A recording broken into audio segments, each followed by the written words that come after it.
Local defense attorney and former New York State Trooper John Elmore joins us tonight for a little more perspective on this. John, thanks for your time tonight.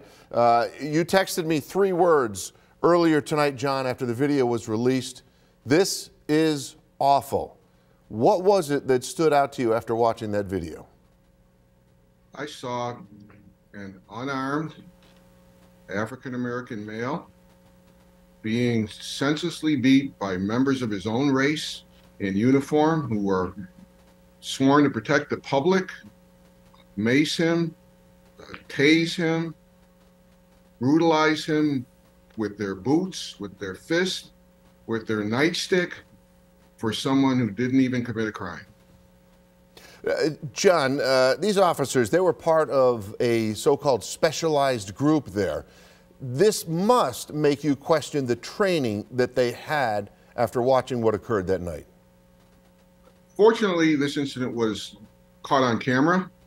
Otherwise, these officers wouldn't have been charged. But yes, this was a specialized group that was designed to go after criminals in high crime areas. But again, here they stopped somebody who didn't commit a crime. He only weighed 150 pounds.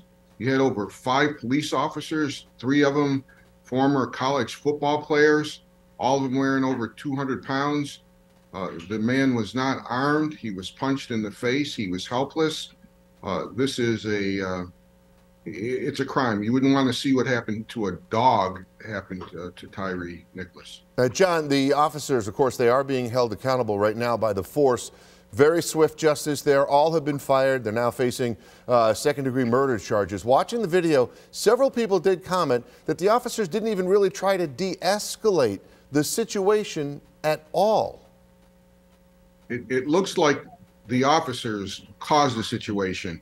And what really bothers me is the way that they just seem so relaxed after it happened, which leads me to believe that it's part of their culture, that they felt that they were going to get away with it.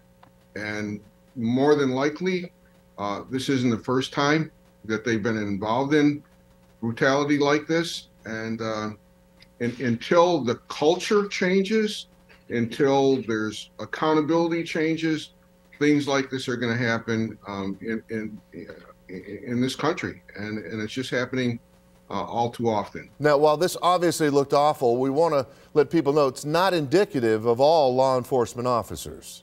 Oh, no. You know, the majority of police departments the majority of police officers are really good people.